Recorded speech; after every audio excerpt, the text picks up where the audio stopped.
Ini bukan buku pasport biasa. Ini pasport Taman Negara Thailand. Macam mana nak dapatkan pasport taman negara tu bang? Macam mana nak dapatkan buku COP tu? Pasport tu nak beli mana? Macam mana nak dapatkan pasport macam ni? Ramai tanya dekat saya, mana dapat buku ni? Nak tahu jawapannya? Layan dulu VT ni.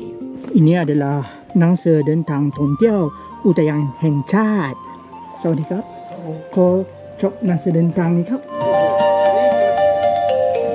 ขอบคุณครับโอเค saya dah pun mendapat COP dari International Park ขอบคุณมากครับโอเค saya dah pun dapatkan COP daripada Udayan Heng Chat Budo Sungai Padi.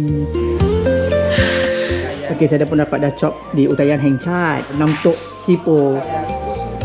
Okey, saya dah dapatkan COP di Ao Manau Kau Tangyong National Park. Saya baru saja mendapatkan COP di Taman Negara Kau Samroyot. Khop. Dan saya telah pun mendapatkan satu COP Udayan Heng Chat Hat Wanakon.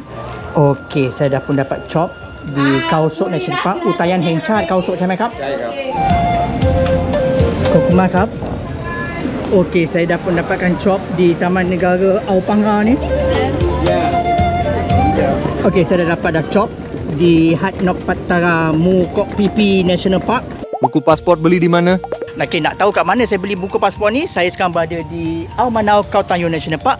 Jom kita dapatkan info dekat headquartersnya di mana kita boleh beli buku National Park ni. Assalamualaikum. Ni kawan-kawan saya tanya, pasport ni kat mana boleh beli Oh, sini ada jual. Berapa harga dia satu? Satu kod lah.